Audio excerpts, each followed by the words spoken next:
Thank you for traveling this way to join us in this space.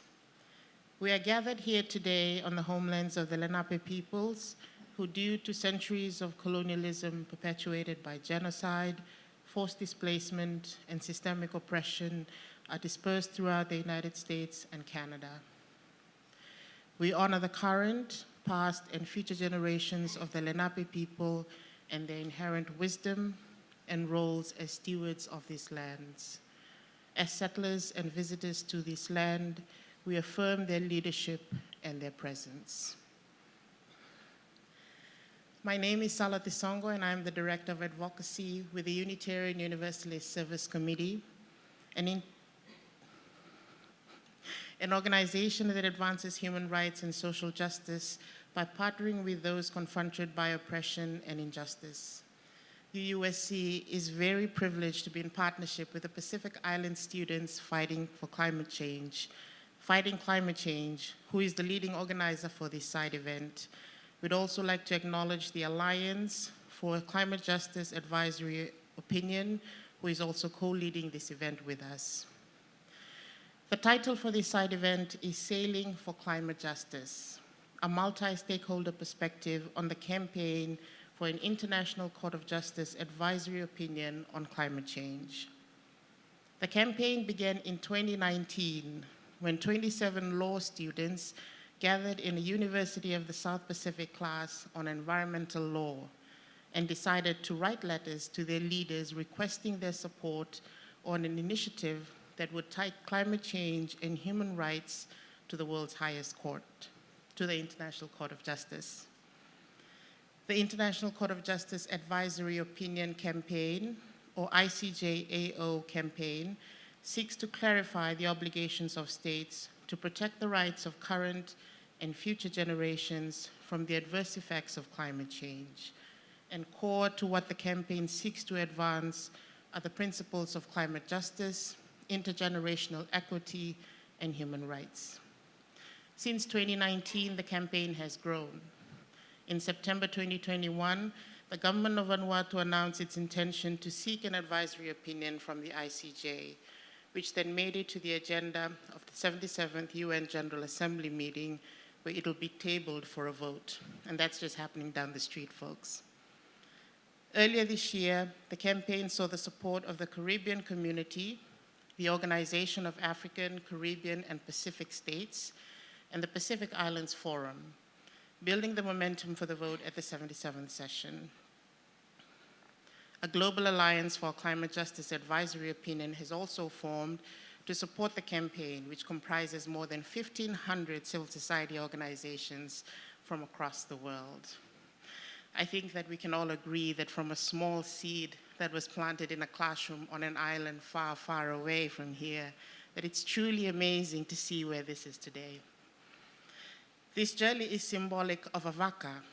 You will notice on the flyer for this event a traditional Pacific canoe that is called a waka, to symbolize the journey of the campaign to seek an advisory opinion from the ICJ from a classroom in the Pacific Islands to the UN General Assembly here in New York and onwards to the ICJ in the Netherlands, where the journey to advance climate justice, intergenerational equity, and human rights will really begin. The waka is an integral part of Pacific culture and forms an intimate connection between people, communities, land and islands, and the ocean.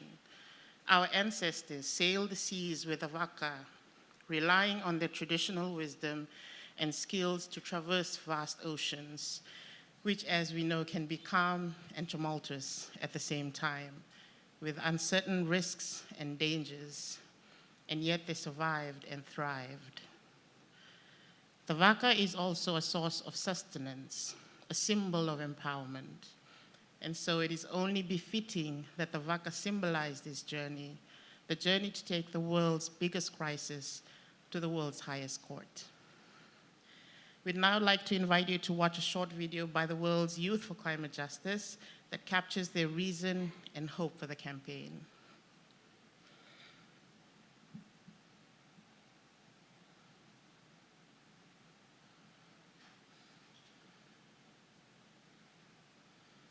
In every year of the last decade, our world has seen greenhouse gas emissions continue to rise and shatter records. But those responsible for burning the most fossil fuels have not experienced the most direct consequences of climate change. It has been us. The hundreds of millions of people living on the front line of the climate crisis. If global temperatures rise above 1.5 degrees Celsius in my lifetime, countries like mine will vanish beneath the waves. I will be forced to leave the land where my ancestors are buried, and to tell my children they have nowhere to call home. At Rio de Janeiro, Kyoto, and later at Paris, we were promised action. But despite ever more opportunities to address this crisis, the planet is hurtling towards climate catastrophe. Existing international agreements have not provided countries with legal clarity on their responsibilities to reduce emissions, leading to inaction. To break the impasse, the UN General Assembly must request an advisory opinion from the International Court of Justice on climate change and human rights. All it would take is a simple majority vote from UN member states. An advisory opinion is not legally binding but carries great legal and moral authority, encouraging all nations to protect the human rights of people affected by climate change. An opinion from the highest court in the world would also help to build a critical global coalition uniting governments and international institutions, and would define exactly what existing bodies of laws nations should follow. In the past, advisory opinions have been instrumental in establishing international laws on the right to self-determination, the prevention of genocide, and nuclear disarmament. We believe it could do the same for climate change. A planet in crisis doesn't have to be our future. If there is power in the world to save humanity from environmental disaster, it is the power of the people. But time is running out, and we have to act now. Please visit our website to join us.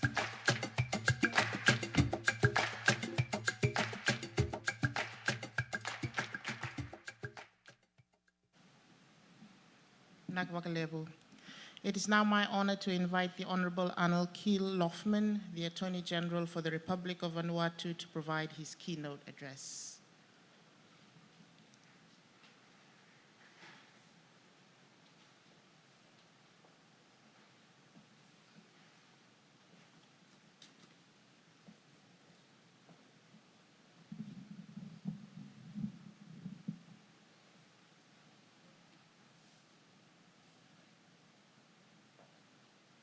Thank you, Dumas. My name is Arnold Keel Lofman. I'm the Attorney General of the Republic of Vanuatu. Firstly, I would like to convey my gratitude to the civil society for organizing this event. In particular, the Unitarian Universalist Service Committee have been very generous in helping to arrange this venue, as well as assisting with other logistical matters for which we're very grateful. I am honored to be speaking here today about globally significant initiative being led by Vanuatu. Our proposal for an advisory opinion from the International Court of Justice on climate change. I will allow our other distinguished speakers to tell you about the significance of the International Court of Justice advisory opinion. By the time our panel has been speaking, I know that everyone attending will know why we are seeking, we're taking this option. Why taking this option and how it will assist not just us in Vanuatu or the Pacific, but the whole world. My brief remark will instead focus on explaining how we arrived at this point in acknowledging those most closely involved in our success thus far and noting some important milestones that we have passed as well as those soon to arrive. Exactly 1 year ago today, our Prime Minister announced that Vanuatu would be leading a campaign for an ICJ advisory opinion on climate change. This we have done, and I am very pleased to say that the world is now taking notice.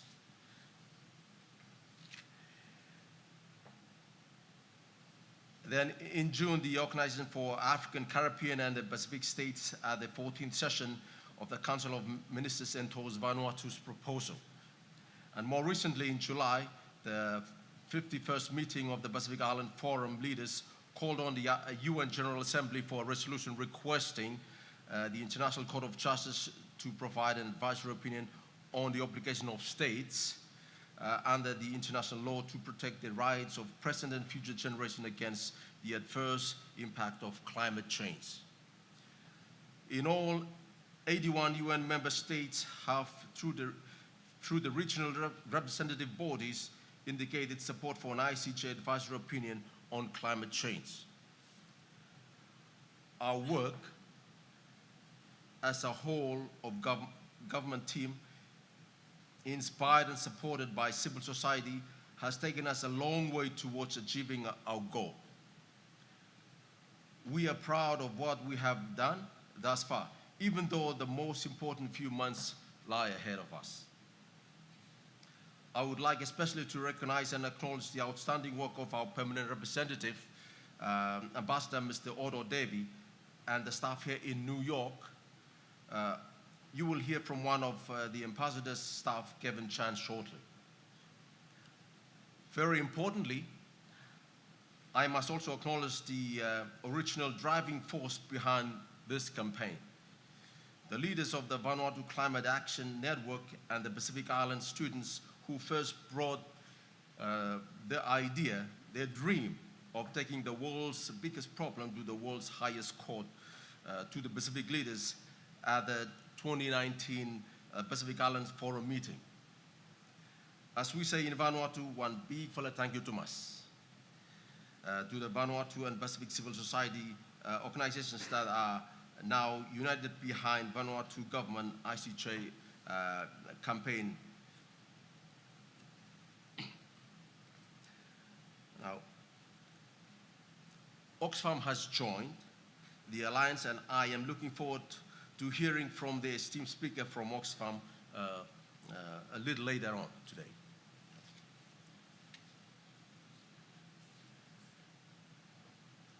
This initiative has come a very long way from a law class at the Vanuatu Semalus campus of the University of the South Pacific all the way here to New York, and soon the headquarters of the United Nations.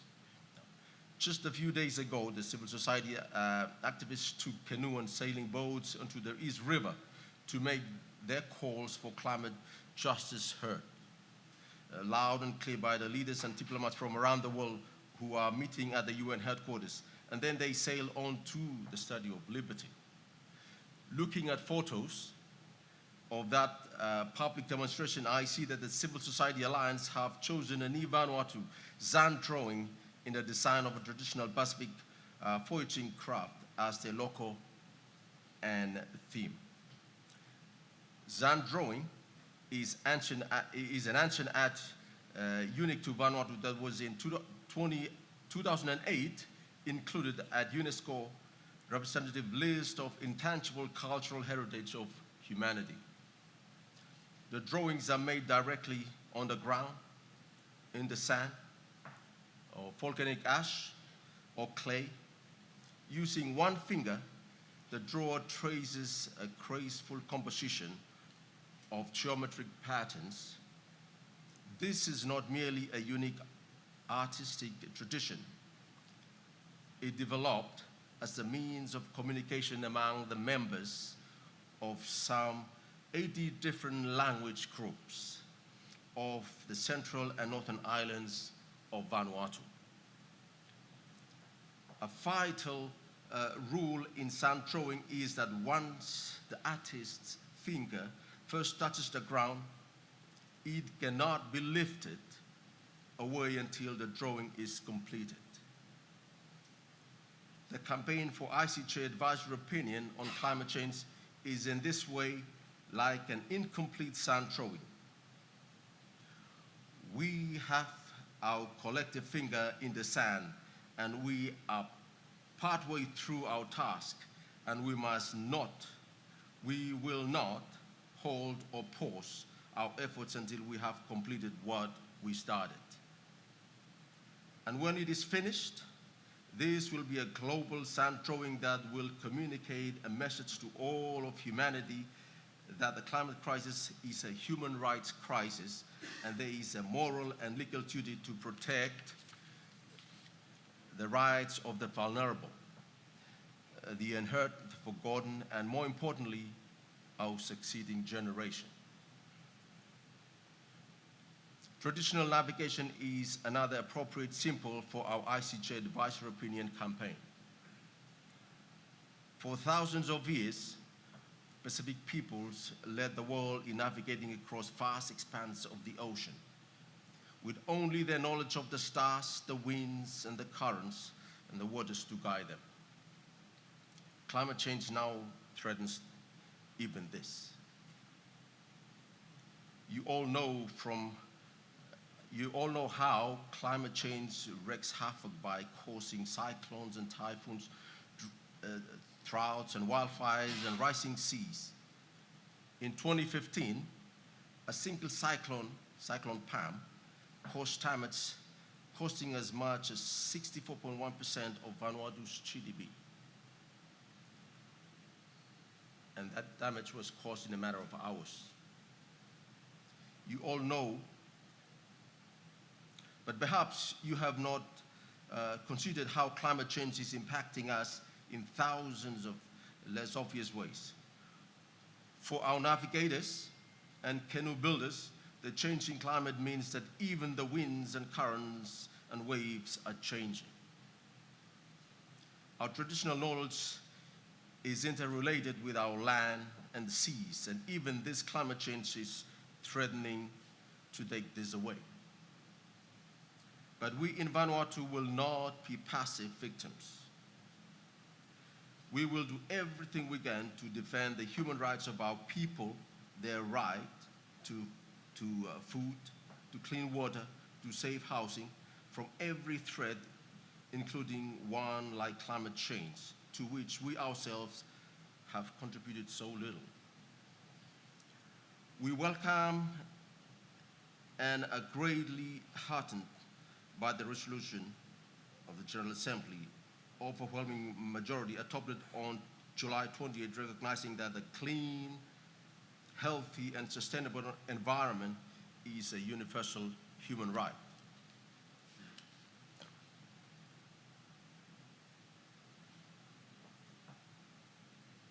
Commencing soon, there will be rounds of informal negotiations at the ICJ for the ICJ advisory opinion. It is at this time that we will publicly release the draft questions that we are recommending the UNGA to ask the court. These negotiations will begin by October and a vital part of the diplomatic process. In November, a strong Vanuatu delegation will attend the 27th conference of the parties to the UNFCCC and the Paris Agreement at Sharm el-Sheikh in Egypt. We are coming to the COP after having, in August, submitted the world's most comprehensive and ambitious national determined contributions. In this way as well, Vanuatu, with the support of like-minded states, is leading in the ambition and action in battling against climate change. At COP27, we will be asking the world for two things. Firstly, to match and find our NDCs, and secondly, to support our campaign for an ICJ advisory opinion on climate change. And we therefore vote at the United Nations General Assembly. And ladies and gentlemen, that concludes my remarks for today. Thank you very much for your attention, and as in Vanuatu, we would like to say Thank you, Thomas. Thank you.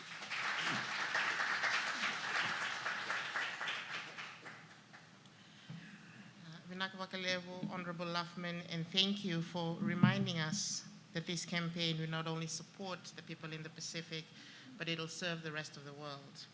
And we are heartened with your perspective that the world is taking notice of this campaign.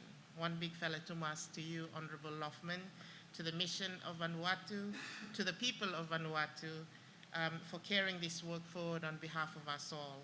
And we wish you knowledge and wisdom and strength and courage in the deliberations at the UN General Assembly at this session, and hope that the question that you will take to the ICJ will be as sharp and powerful as what you seek the advisory opinion to provide. So please join me in giving a round of applause for our honorable guest. Thank you. The Pacific Island Students Fighting for Climate Change have asked me to just provide some housekeeping guidance. I apologize for that. The bathroom is to the right of this hallway. Down here, there is water and a kitchen right over there as well. If you have any questions, please just feel free to come up and ask Vishal or my colleague Rachel and Mary Catherine sitting back there. So now we'll move on to the discussions. We are here to understand and hear from other perspectives about this campaign. So our panelists are seated here in front. I will now introduce each of them and invite you to come and provide your remarks, and then take a seat in one of these chairs when you're done. For those joining virtually, please make use of the Q&A chat. Send your questions, your comments, your happy remarks or emojis via Zoom. We are all noticing that, and thank you. So I'd like to now introduce our first speaker. Kevin Chand is a Fijian international environmental lawyer based in New York, who currently serves as a legal advisor to the permanent mission of Vanuatu to the United Nations. In this capacity, Kevin supports Vanuatu's campaign to take climate change to the International Court of Justice. Welcome, Kevin. What are the motivations behind the government of Vanuatu's push for an ICJAO, and what would the government like to see achieved as a result of this campaign?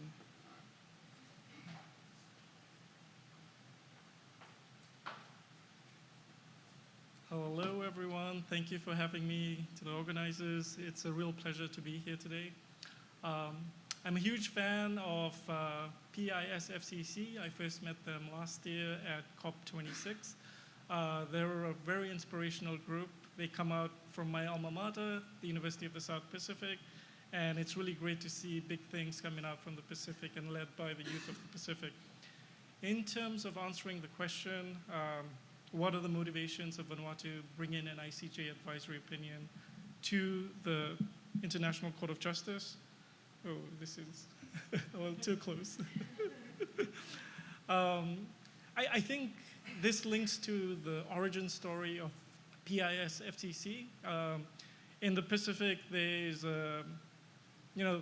in Fiji we call it Vanua. It's a principle that exists throughout the Pacific in different fora.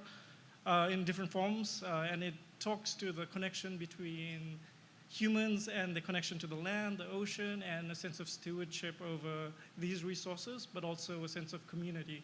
There's a lot of communal ownership of customary tenure systems like the land, the ocean, etc. So I think a large part of this story emerges from the stewardship that the Pacific holds towards the environment and climate change, being a core issue that the Pacific often faces. I think it speaks volumes that the youth of the Pacific stood up and they're bringing this really huge initiative to the global stage.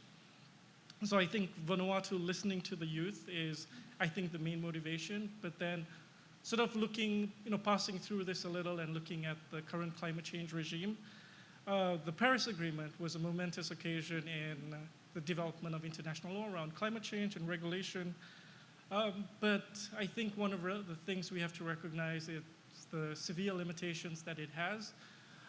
The Paris Agreement was a negotiated document, and what this means is you often end up with the lowest common denominator. So a lot of the asks of the Global South were not recognized in the Paris Agreement. There are no strict obligations with the Paris Agreement. A lot of things are, voluntary in nature, and what this means is there is no accountability for states when they're creating their NDCs to respond, in accordance with the amount of emissions they're putting out. So decreasing the emissions corresponding to the amount of emissions they're actually putting out into the world. So I think this failing of states is something that Vanuatu sees as a potential, they see a solution in the ICJ advisory opinion, and what the ICJ advisory opinion can do is clarify international law as it pertains to the Paris Agreement, the UNFCCC, but also international principles such as due diligence, the polluter pays principle, and then also because it is the International Court of Justice and they have broad competence, you can also invoke different areas of international law, like human rights law, the International Bill of Rights, for example. So there could be an advisory opinion that goes beyond the status quo, the climate change regime, but also strengthening the regime as it currently exists.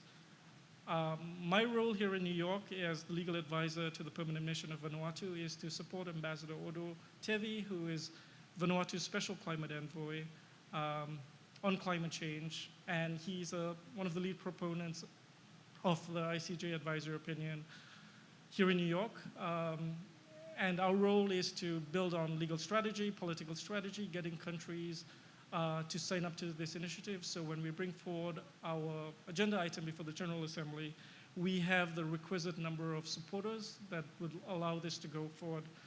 But beyond this, we're not aiming for a simple majority. I think one of the most important things the court looks at when they receive a request for an ICJ advisory opinion is the support that's given in New York at the General Assembly and the states that are voting in favor of it. You will see that a majority of the justices on the bench are predominantly from the global north, mostly white. So we want that to be reflected in the countries that vote in favor of it at the General Assembly. I will talk a little bit about the procedural aspects of the initiative, just to provide some insights into how you can support in the weeks and months going forward. The 77th session began last week. Vanuatu plans to bring the agenda to plenary later this month underneath the agenda item, the report of the ICJ. This will happen on October 27th. So on this day, October 27th, this initiative will formally be introduced in plenary at the General Assembly, and it would be great if you could speak to your leaders, encourage them to provide support to Vanuatu in the General Assembly.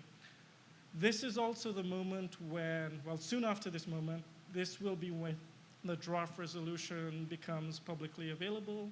It will be made available to all UN member states. And this draft will be, it's currently undergoing a consultation process with core group members.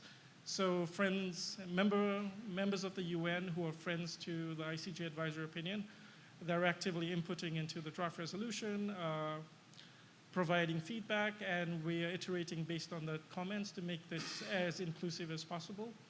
Once this process is complete, that will be the draft resolution that is introduced to the General Assembly. So by that point, there would already be significant input and iterations of the draft resolution. Once this happens, and it's officially introduced, we will go into a consultation period where member states, either in plenary or we call this an informal process. So at the UN, it'll undergo a consultation period with member states present where they can actively contribute on the floor to the draft resolution, provide feedback, but also we'll be engaging bilaterally with member states. So this is another period where it would be good for civil society to get engaged and speak to your leaders. One of the things we're seeing often as we meet with countries is advisory opinions is inherently scary to a lot of developed countries. there's a fear that there will be certain liabilities, and maybe this is right. Maybe states have to be fearful because they are the ones contributing, well, certain states, contributing the most to global emissions. So we want, going back to my point on like one of the things that's emerging is there's a real push between achieving consensus on the one hand and sending a draft resolution with questions that are ambitious to the International Court of Justice. And some of the development partners we've been meeting with are erring on the side of consensus. And our fear is that if we're aiming for consensus with the draft resolution and the legal questions that go to the International Court of Justice, we won't get the necessary climate action and ambition that we're seeking with something as big as an ICJ advisory opinion on climate change. So perhaps in your talking points when you're reaching out to your leaders and your government officials, perhaps you could also push them to frame the questions in a way that is ambitious and does move the needle in terms of climate action. I might stop there in case I give away too much, but maybe like the last part of this is after the consultation period, we will be bringing the resolution in its final form to the General Assembly for a vote, and I think this is what everyone's been focused on. This is the moment where we need member states to be on board and supportive of this process. So again, this is likely, as Attorney General Keel mentioned, this is likely to happen mid-December to February. So the timeline is not fully hashed out, but it'll be some point in that period.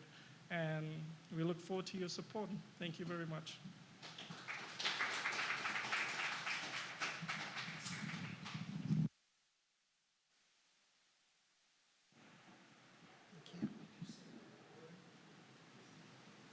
Thank you so much, Kevin, for providing that background. October 27th, folks, that is also my birthday. A reminder to please contact your leaders, especially us folks here in the Global North. Push them to be ambitious and to vote yes on the resolution. Our next speaker is Abby Maxman.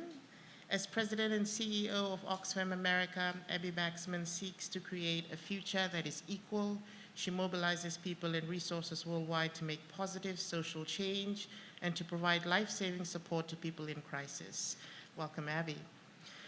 From the work of Oxfam, what are some of the human rights implications of climate change that you've witnessed that need to be addressed at the international level, and what are the gaps?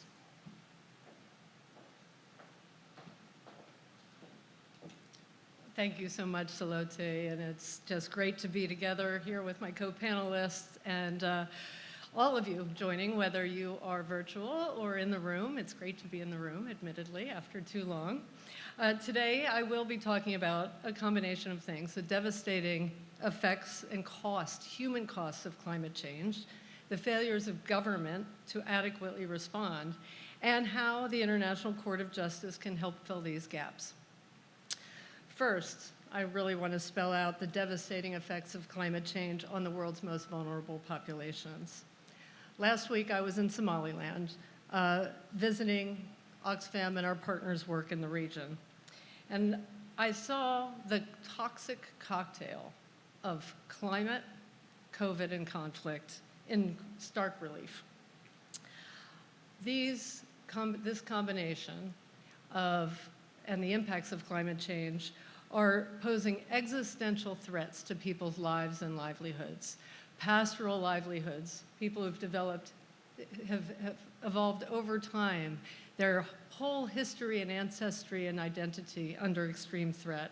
And having spent more than 15 of my more than 30 years work living and working in East Africa, I have to say it was deeply dispiriting to see the repeated patterns when the lessons about how to prevent these effects are within our reach. The world has the know-how and the resources to prevent them. The suffering that's caused on people's lives and livelihoods, but also, as this event underscores, how we can turn the trajectory of the climate crisis that is harming people's lives every day. It is deeply troubling to see that we are witnessing a system that is failing the people who are least responsible for causing this crisis. And as Kevin said in his remarks before, talking about the mobilization of youth and activists globally to come to New York right now to hold those in power accountable for using their power and privilege to make a real meaningful change. And I really want to just shout out and applaud those who are sailing for climate justice today as we speak, and the efforts that lead up to Salote's birthday and beyond in the months to come. So I want to tell you about a few people I met in Somaliland. Unfortunately, I tell the story of one, and it's really the story of many. I spoke with a 74-year-old pastoralist man who said he had been displaced. He was in the Durdur internally displaced persons camp, and he shared that in his lifetime, this is the worst drought he has ever experienced. And I spoke to another recent arrival named Sophia. She was a 38-year-old divorced mother of 8. Again, a lot of similarities of the stories. And she had recently arrived at that same Durdur internally displaced persons camp, having lost over 90% of her livestock, her livelihood, but also her identity. And she had stayed in her community as long as she could, as her livestock and life resources slowly eroded year on year of drought, impacting her life. And finally, eventually, her home and community was being circled by hyenas as the remaining livestock were being weakened and dying, and she had no choice but to leave to survive. So there was that literal threat to her life and livelihood, and certainly the global threat, the figurative threat that is being posed to people across East Africa and many other countries around the world. And it is both saddening and it makes me angry that we find ourselves here decades later when the call to make changes, to hold those most responsible for emissions accountable for both providing remedy and policy change to reverse the trajectory that people like Sophia and others are experiencing. Let me go into a little bit more about the numbers, because there's Sophia's story and many others, but they're truly staggering. 90% of household income is being spent on food right now. This is the confluence of events that we're seeing: climate, conflict, COVID, and the downstream implications of those things. We know that there's an imminent threat of famine in East Africa and other places at a scale that we haven't seen in a decade. And highest record numbers of IPC classifications, those that put people on the brink of famine. Those are the classifications that the multilateral system and world has created so that these efforts to use early warning systems and anticipatory action could be triggered in time to prevent people from falling over the edge. But we know that next month, famine is about to be declared. And so this drought is putting pastoralists in an existential crisis. And not only must they find a way to meet their immediate needs, but they have to come to grips with the fact that their way of life and that of their ancestors have followed for generations are ending. Just this week, Oxfam produced a new report called Hunger in a Heating World. And it highlights the growing impact of climate change on the human right to food, not only in Somalia, but globally. We know that hunger has doubled in 10 of the world's worst hotspots over the last 6 years, as more intense and frequent extreme weather events are lending a hard blow to millions of people already reeling from those other C's I mentioned: conflict, the economic shocks of COVID, and rising food prices. We know hunger is more than doubling just in the last 6 years in 10 countries. But then I want to highlight this other point, the climate injustice part of it. The G20 countries are amongst the most polluting nations in the world. I think everyone in this room is aware of that. They are collectively responsible for nearly 77% of carbon emissions, which dwarfs the emissions from those 10 countries, the 10 who are at the bottom, whose lives and livelihoods are at threat. They are responsible for 0.013% of those emissions, and yet they are experiencing the worst, the pointy end of what is happening. And so we really must stop this injustice. And Chair, urge G20 leaders to cut their emissions and compensate these countries and, who are on the bottom end, if you will, of what's happening. There's numbers continue, 18 million people in 10 countries on the brink of starvation, and going to the Pacific Island countries where also livelihoods are under threat. A 50% decline in the maximum fish catch potential is expected by the year 2100. So we have from pastoralist communities in East Africa to fishing communities in the Pacific Islands, all experiencing similar reverberations of what is happening, and they're the least responsible for the causes. So given that Pacific Islanders rely on fish for up to 90% of their animal protein, the dire situation is leading to severe food insecurity there. So the links of hunger and climate are obvious and part of what we're talking about here. These are gross human rights violations that people are experiencing every day. And they're further exacerbating the inequalities that people are already subjected to as they try to realize their rights and their agency. I want to pivot now to the government failures, accountabilities, and responsibilities. We know climate change has a direct impact on people's lives, but it also limits the ability of countries to respond and reduces available resources. And the estimated projected economic costs of loss and damage in developing countries could increase to between $290 billion and $580 billion per year just by 2030. Those are staggering numbers on countries that are already weighted under debt and do not have the resources that they need. And states are required to take steps to refrain from harming human rights of any person, and similarly, prevent corporations within their jurisdiction from harming any person's rights. Now, United Nations committees of experts that interpret international human rights treaties have clarified that states must prevent foreseeable human rights harm caused by climate change and regulate activities contributing to this harm. And if they fail to do so, that is a human rights violation. So again, the confluence of events and the impact on human rights. And in spite of all this, we do not see states taking these obligations seriously, particularly those most responsible, as we heard in the video, and I think it's a recurring theme of today. Rich and industrialized countries have contributed more than 92% of excess historical emissions and 30% of current emissions, but are not taking adequate steps to meet their human rights obligations. And concurrently, the climate pledges, these are just the pledges. These are not pledges fulfilled, but pledges made, would lead to the global temperature increase of 2.7% Celsius.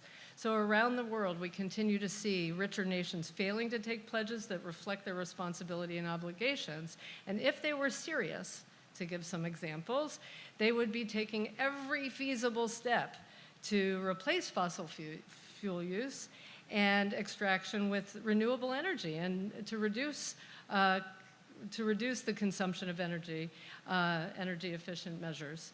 So we are seeing the combination, failure of government, the human rights violations, and the damages and lack of repair offered by richer countries. And we're hoping that this week at events like today, and as we go into the G20 and beyond, that those in power and will start to honor commitments and live up to the changes and realities of our time. I have to say, it's truly extraordinary that as humanity faces this existential crisis, there is still more incentive by fossil fuel companies and governments in rich countries to destroy our planet than to save it and save lives. So how the ICJ can help fill these gaps? And it already, the video called it out, and Kevin as well. And I know all of the fellow panelists will be talking more about it. But I do want to touch on that too. By requesting the ICJ advisory opinion, governments can elevate the debate about human rights obligations and climate change and show that at least a majority, which isn't enough, we want it to be more, of UN members want human rights to be taken seriously in addressing the climate crisis. The ICJ can provide the first opinion by a court that has a global remit to set out to governments what their legal obligations are so that civil society and all members of society can hold their governments account to take action. Now, thus far, only a few of these countries are being held accountable by their own courts for climate change. Netherlands and Germany are two examples, each of which has been required by their governments to make significant, although insufficient, change and emissions reductions, but the courts are focused more on climate harms in their own countries, not in the Pacific Islands, not globally, and on those who are experiencing the disproportionate impact most. So an ICJ advisory opinion would address human rights faced by people across the world, and the decision would apply to every government in the world, and that can help us hold our policymakers accountable to take action and make a real change. So in sum, we know that climate change has devastating consequences for the most marginalized people on the planet. Rich governments are responsible, but they're not recognizing and acting under their obligations of international law to prevent these human rights violations and to provide remedy for all of them. And our hope is that the ICJ can provide the first opinion by a court that has a global remit to set out the legal obligations for these governments. Thank you.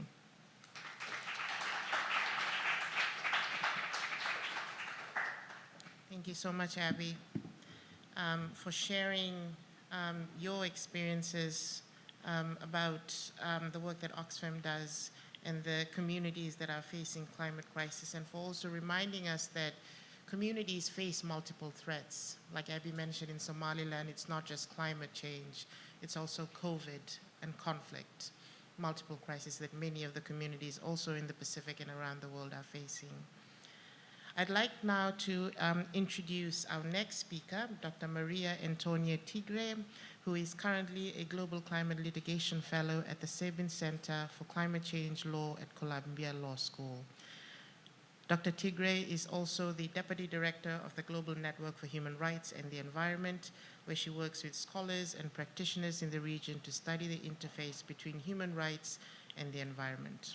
Welcome, Dr. Maria Tigres. What is the importance of the campaign for a right to a healthy environment, and how does it relate to the ICJ Advisory Opinion campaign?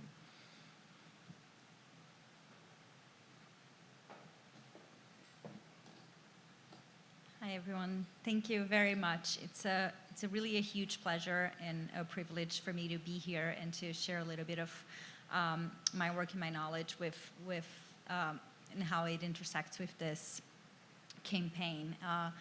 It's been a really big pleasure to follow it from its incipience to where it is now, and to see how powerful some people can actually be in raising their voices and actually bringing their concerns to the highest level, policy level that exists around the world, right? I have been studying the right to a healthy environment for several years, and that led me to where I am now at the Sabin Center, focusing on global climate litigation. So a huge part of my work right now is actually tracking and following cases at the global level and seeing sort of big trends and how, sort of what are the laws that are coming out of it. Which is a huge endeavor and a really big privilege as well to sort of track that and follow and see how many, nowadays there are over 500 cases around the world of, citizens like the Pacific students, NGOs, bringing their governments or corporations to account for their mitigation and adaptation commitments and their responsibilities. So obviously the advisory opinion that is being sought now adds to that, and it's really the most exciting thing that's happening in global climate litigation now, and really brings some of these questions that have been sought at the national level and at the regional level to the international level, and brings this opportunity for the highest court in the world to actually weigh an opinion on that.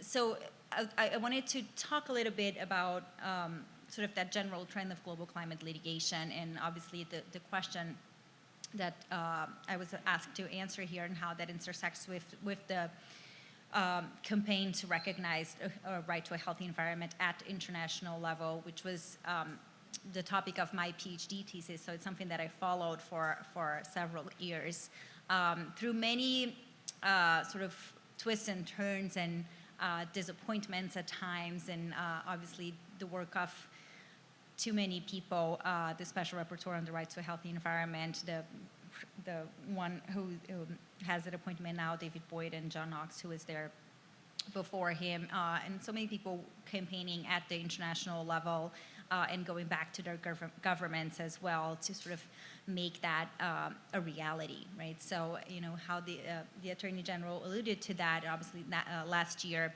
the Human Rights Council recognized the right to a healthy environment, and then earlier this year, the General Assembly made that same recognition, and really it was obviously a huge achievement, very late, something that a lot of stakeholders have been campaigning for several years, and scholars have written for decades about the right to a healthy environment and how that already existed, obviously in over 150 constitutions around the world. So several states had already recognized that at the national level, but then it was obviously a huge achievement to actually get to the international level and make that recognition as well.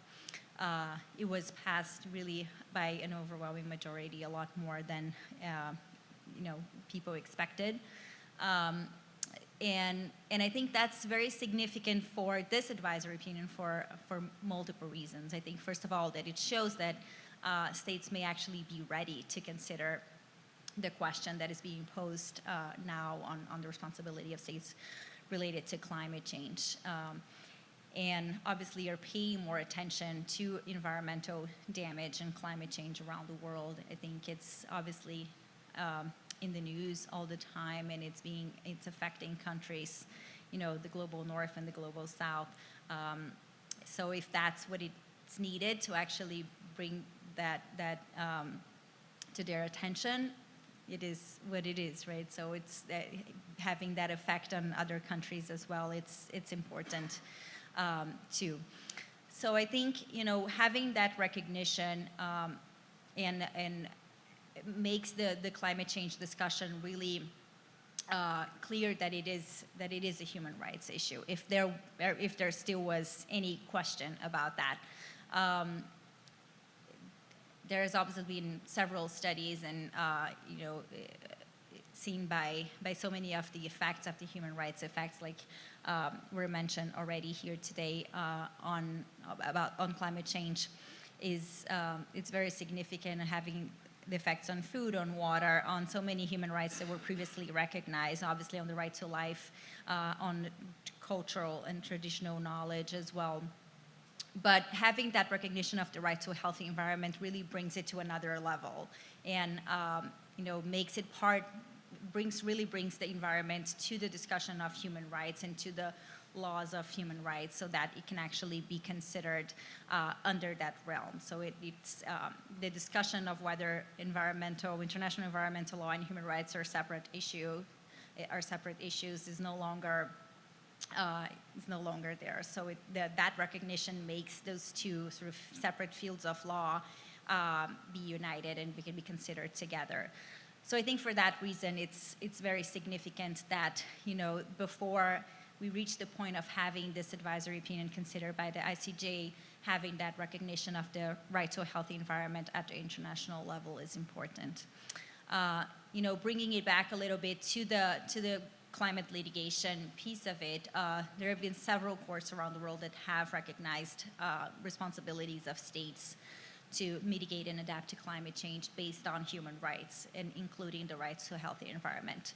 And I wanted to mention, I'm from Brazil, maybe I should have said that before, but I think I wanted to mention a little bit about sort of what's happening in my part of the world in terms of climate litigation, and that the legal recognition of human rights in the environment, because I think it's always important to have that comparative piece of it and see what we can actually learn from other jurisdictions, which is a lot of sort of the trend of climate litigation right now. You know, states and stakeholders see what's been successful in one part of the world and then try to replicate that to somewhere else and see if similar results could be achieved.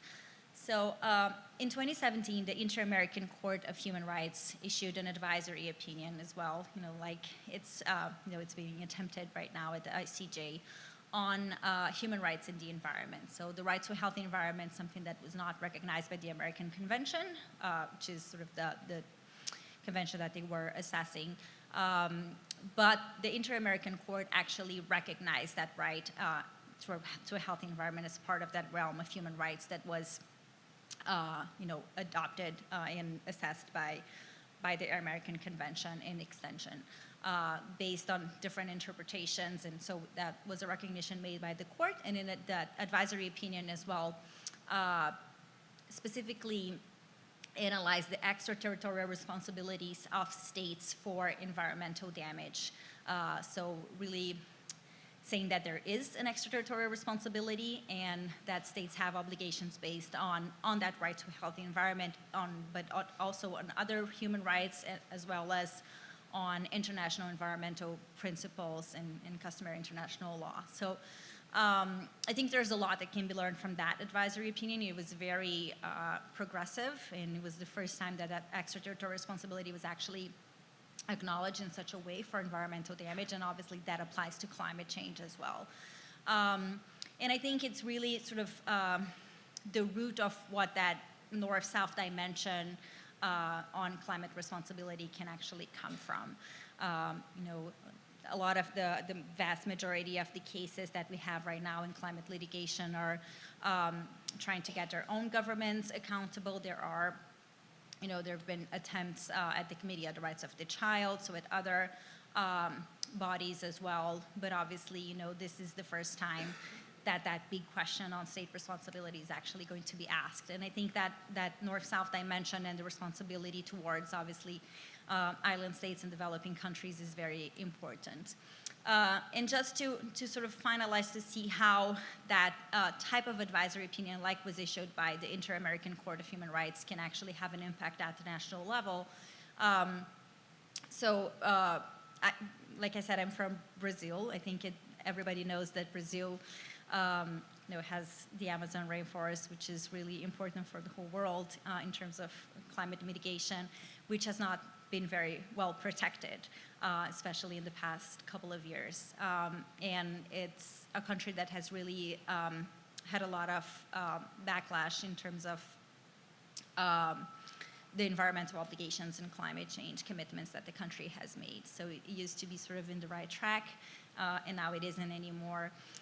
So there was a very important case that was brought to the Brazilian Supreme Court, basically challenging the lack of enforcement of commitment that the country had made towards having a climate fund and having the funds that were available be enforced at the national level. That case was brought directly to the Supreme Court, and a couple of months ago, the Supreme Court, based on the right to a healthy environment at the constitutional level, and then alluding to that advisory opinion as well, said for the first time in the world, as far as we're concerned, that the Paris Agreement is a human rights treaty. So really bringing that, those commitments of the Paris Agreement and those climate obligations, international obligations, to the realm of human rights, and really enforcing that towards that interpretation and that perspective. That's very significant, obviously, for multiple reasons, but I think in practice what that means is that the obligation to mitigate, which is part of the Paris Agreement, is a human rights obligation. And I think that's something that, bringing that sort of comparative perspective, which is really the core of my work nowadays, how that we can make that interpretation applicable to other jurisdictions as well. Just wanted to share a little bit of that to see sort of the importance of having that human right and having that recognition of the right to a healthy environment, how that can actually have an impact in terms of that sort of enforcement of mitigation obligations that the country could have. So I'm happy to talk about it more in the Q&A, but really wanted really to commend you all for doing this, and thank you so much for having me here. Thank you so much, Dr. T. Gray. It's such an important piece of work, and we're so appreciative of all the work that you do. And we were on a panel earlier this morning, and an Indigenous leader reminded us that without this planet, there is no us. So knowledge that is somewhat not even unique, actually, for a lot of communities is I think, reflected in this right to a healthy environment. So thank you for sharing that. Our last, but certainly not least, speaker is Vishal Prasad. Vishal is a campaigner with the Pacific Island students fighting climate change, who has been working on the campaign to seek an ICJ advisory opinion for the last 3 years. Vishal is from Fiji, and he is passionate about climate activism and human rights. Bulabinaka Vishal, and welcome. Why are youth and civil society all across the world calling for an ICJ advisory opinion?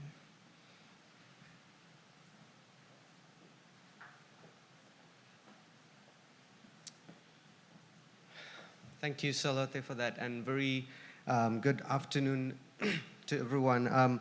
Also very warm Bulavinaka and Namaste to you all. It really is a great pleasure to be here speaking to you all today, and seeing you all here against the backdrop of the milestones that the campaign has achieved so far, and that is truly humbling to notice and witness. And for that, and from the very outset, I'd like to thank you for your support. My part in this has been to discuss why young people and why civil society have been supporting a campaign for an ICJAO.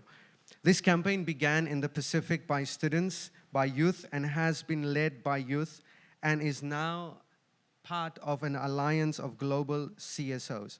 To give a very simple answer to why youth are taking this campaign on, it's to protect the future. For years, we have known that the reality of climate change, seen the impacts it brings, and have known the necessary steps we need to take in order to avoid the path of catastrophe. But as simple as it may sound, we all know global action has been significantly lacking, and our futures are severely under jeopardy as a result of this. The ICJAO campaign was born out of this sense of urgency, and that was fueled. And that has fueled the initial 27 students to reach out to our governments, and it is still the fuel that keeps us going and has now led to others joining the journey as well. I say journey here because for us, this campaign recalls the great journeys Pacific Islanders have made in the past, and is now embarking once again in search for greater climate justice at the world's highest court. So through this, we hope to see the advisory opinion respond to the lack by catalyzing greater action to break the deadlock that we face year in and year out, and help strengthen the Paris Agreement to become the robust agreement it can be, with the necessary legal clarification and support. This sense of urgency, coupled with really frustration on our part on what has been happening, has underpinned the civil society and youth campaign. But it's not just emotion that is behind this campaign. It is also the potential of an advisory opinion from the ICJ in effecting change that is also behind why we're supporting this. We are campaigning for an advisory opinion that seeks to bring together human rights, impacts of climate change on future and current generations as well. This is the heart of the Youth and CSO campaign in calling for the ICJ to clarify what state obligations are in protecting these threatened rights, and and that is what civil society and youth would like to see in the legal question that will be voted upon later this year. By possessing a human rights lens to addressing climate change, we are putting lived realities to the center of our responses. Human rights obligations also provide the legal basis to compel stronger and more rapid action by governments.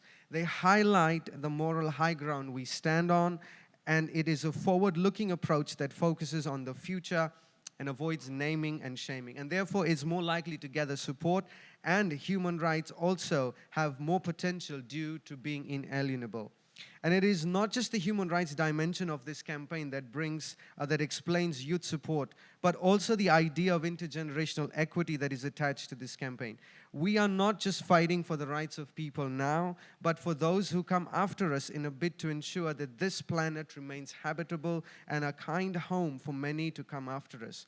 And a lot of focus is now being put on this idea of intergenerational justice, especially with the Future Summit announcement, and this ties in well with our campaign for an advisory opinion. An advisory opinion also through this lens will help cement the scientific consensus on climate change, encourage ambitious action under the Paris Agreement, provide baselines for action and integrate international environment law with human rights law and provide guidance for adjudications at all levels. This framing has allowed the campaign to be very accommodating of various youth asks and demands relating to climate action. An ICJ advisory opinion clarifying at minimum what states need to do will also strengthen the work of activists everywhere and would provide and empower civil society organizations, climate activists with a potent tool to combat environmental injustices worldwide. Having the security of a clarified legal position would mean new and stronger forms of actions that activists can lead, resulting in the protection of the environment, pollution control becoming serious considerations and action points for states. Not only would the ICJ be a legal circuit breaker for global negotiations, but it would also be a major confidence booster for the work of activists all over.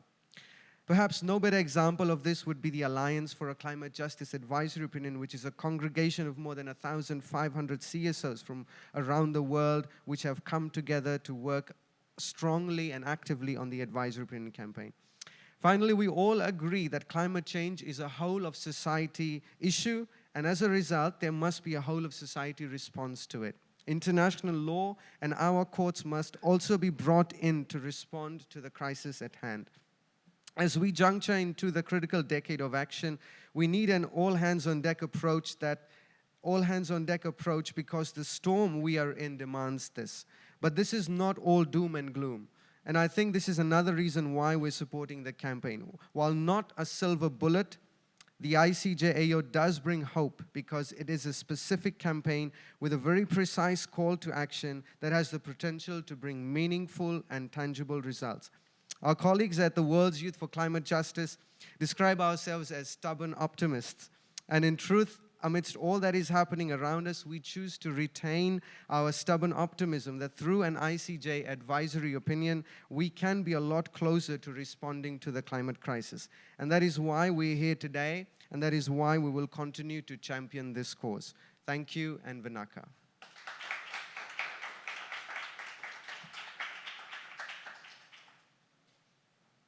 Thank you so much, Vishal. The reason is actually pretty simple and clear: to protect their future and the future generations. And as a mom, and I'm sure there's folks in the room who have little ones at home, you might be feeling inspired and empowered to join this campaign and to support the Pacific Island students fighting for climate change as much as I am. So please join me in giving our panelists another round of applause. Thank you so much. I'd like now to invite the panelists to come and take a seat up front for questions. There is one question in our virtual space, but I'd like to give an opportunity first to folks joining us in the room. If you have any questions, to please raise your hand and we'll give you a mic.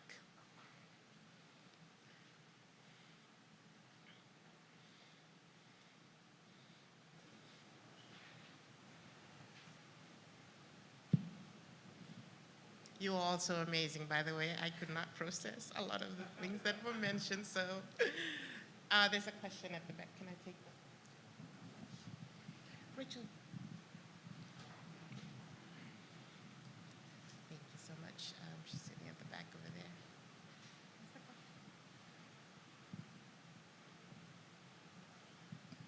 Hi, everyone. Thank you for having me.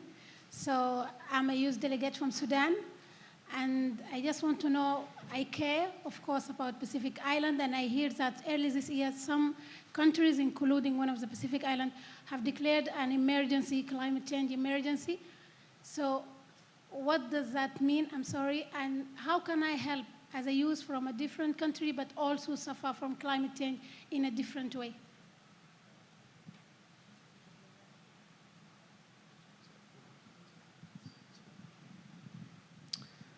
Thank you for that question. I think maybe briefly I could just go first and say, climate emergencies, a lot of Pacific Island countries are now declaring climate emergencies. Fiji has that in part of its Climate Act that's come out last year. And it really is just to sound the alarm that what is happening is an emergency back home. And what we're doing here, an advisory opinion, is a response to that. We're looking at new options in order to bolster action, really. And so as a young person and anyone listening, what we can do is really get our governments to, one thing we can do is get our governments to support this campaign. It will be up for a vote. There is a specific call to action for governments, and if we can get all the leaders of the world to vote yes, that is a great way to move this campaign forward and get us closer, as I said, to potentially addressing the climate crisis with progressing the advisory opinion campaign. And so as a young person, you could support our campaign as Pacific Island students and the World's Youth for Climate Justice. There are tools available online, petitions that we're making to our leaders, letters you can write, ways, a whole host of things we can do in order to get your voices heard to the leaders so that they can vote yes on the resolution later on.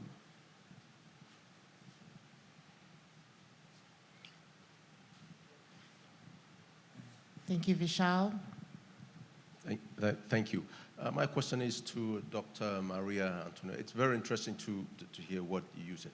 I was wondering if you can say something about, you mentioned about something about the number of cases going on. I was wondering if you could say something about the parties. Who are the parties in the tribunals that are involved? Whether it's domestic jurisdiction, it's not jurisdiction. No, something about that. Thank you. Sure. Thank you for your question. So we have the Sabin Center for Climate Change Law at Columbia Law School, where I work. We have a global database of climate litigation cases. There's a separate database for U.S. cases. The U.S. has, I think now the number, maybe it's over 1,300 cases. It's really a lot more. Climate litigation started a lot sooner than in the rest of the world, so it's sort of it's a lot different from the rest of the world. But I tracked the global piece of it, which now has over 500 cases. I think it's about 570 now, if I'm not mistaken. There are, I think, over 54 jurisdictions, I think, over which we track, and that includes some regional and international tribunals as well, and also some arbitration tribunals too. So we do include some investment stage arbitration cases as well. So the vast majority of cases are actually at the national level, is in the national courts, and they are brought usually by either citizens or a group of citizens or NGOs against either states or corporations. So there are two, the majority are against states, but there are some increasing cases against corporations as well. And it really, it's pretty vast, sort of what they cover. There are some of the most sort of famous cases that are brought against countries, asking them to, so the national governments to reduce emissions and to, commit more to sort of the percentage of emission reductions and the commitments under the Paris Agreement.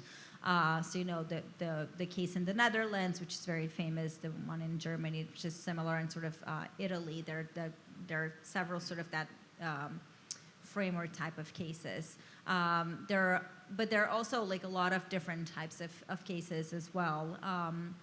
And a lot of cases question specific projects, which also contribute obviously to reducing emissions overall. And then now there are several cases against corporations too, like the decision that happened that the court in the Netherlands reached against the case against Shell, which also said that Shell had as a corporation, also had a commitment under the Paris Agreement to reduce emissions. So it's really vast, and we do write a report for the UN Environment Program on global climate litigation. There was one in 2017 and one in 2020. There's another one that we're finalizing that will come out at the end of the year or beginning of next year, which sort of covers sort of everything.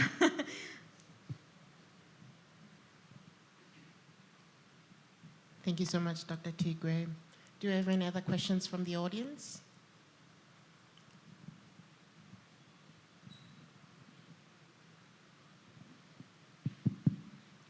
Thank you. I'm from Fiji. Listening to what you said, you need an urgency to take it to the higher court, but I really commended about it.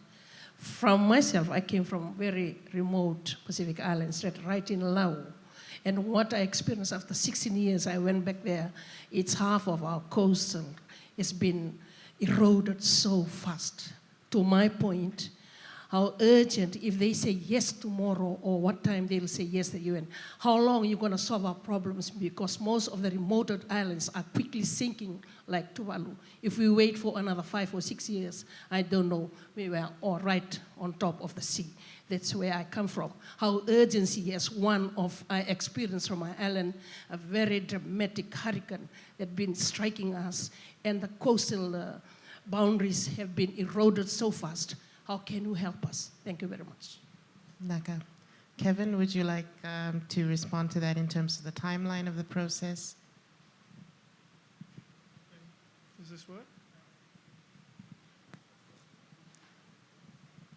Testing. I think it's already on. Hello? Yeah? Yep. Okay. So I think in terms of timeline,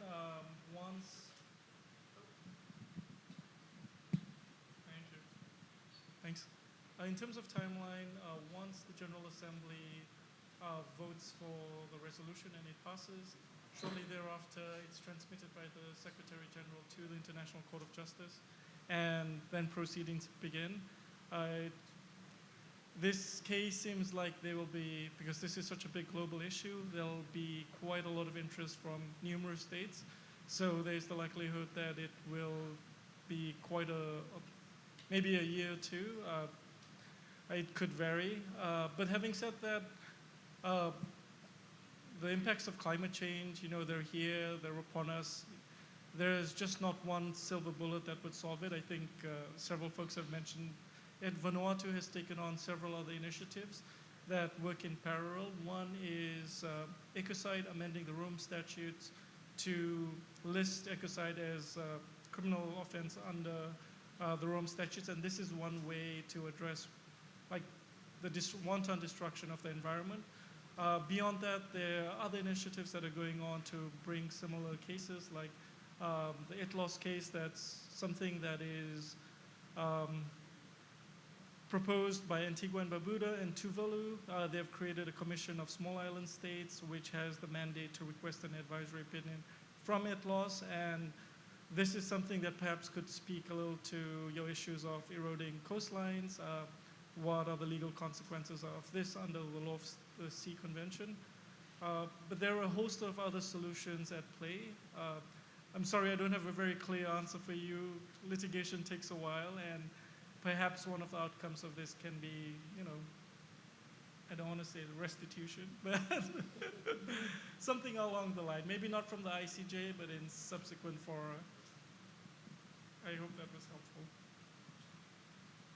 Thank you so much, Kevin. Abby, perhaps a question for you then, building on Fane's question, is Vishal mentioned that, at the heart of the campaign is centering lived experiences, centering human rights. In the likelihood or hopeful likelihood that we'll get this advisory opinion from the ICJ in say, perhaps 2 years, as Kevin has mentioned, what does a human rights-centered approach in rolling out the advisory opinion look like from Oxfam's experience? Yeah, thanks. How's that? Any better? Yeah. I'll talk louder, see if that helps. Well, it really speaks also to your question, because the question of urgency, it can feel very frustrating, despite the vital importance of a justice-focused approach, but in terms of how long this can take. And your description of 16 years of the coastline eroding and small islands being underwater, that's not good enough. And so a rights-based approach will be a collective kind of combination, movements of civil society holding governments and the private sector account, even while the courts and the systems are trying to work through to take action every day. And because people are suffering now. And as we know, there's no planet B, and we cannot come back to something else as each day, each year, and as we've looked back at the movement over the past quarter of a century. In my own work, it is really frustrating to see the pace of change, and certainly there's accountabilities and actions being taken, but people's lives and livelihoods are struggling right now. And it's not just about the financial and lives and livelihoods, it's about dignity and rights in crisis. And so we need to make sure that we're raising our voices on behalf of those whose voices are not being heard, so that their stories can be told and that they are getting the remedy they deserve. Governments and everywhere, those who are responsible for climate change, but also national and local level, are helping those whose voices are not being heard. And we know that those are the ones that we have a responsibility through movements and collective action to lift their voices and to hold all account. There's plenty that can be done. Certainly fossil fuel companies that are reaping, unbelievable profits at the moment. If we just look at some of the UN appeals while we're here in New York this week, the humanitarian appeal global package is $49 billion at the moment. Fossil fuel companies' profits, that would represent 18 days of their profits to provide that amount of resource to address the global humanitarian appeal needs at this moment in time. We really have to use moments like this in New York to hold everyone accountable and say that's not good enough. We cannot have corporations and fossil fuel companies lining their pockets while those who are not responsible are suffering most, and then governments saying there's no money. There is money. The resources are there, and the people are there, and we can act. Thank you so much, Abby. Folks, it is after 2. I apologize, but I would have to end our discussion here and let our tech folks round up their work. Thank you all so much to our esteemed panelists. Thank you so much to the Pacific Island students fighting climate change. Thank you so much to Mr. Attorney General of Honorable Loftman. Thank you all for sitting here and for being so engaged. We're so happy. As I mentioned before, the VACA is a canoe. So we invite you all to jump on the canoe and sail to the ICJ and take this advisory opinion and get it done. So with that invitation, please join me in giving a round of applause to our audience again, to our panelists, and to you all. Thank you. There's refreshments at the back, so please help yourselves. To all our virtual audience, Vinaka Vakalevu will be sending out a recording after this. Vinaka.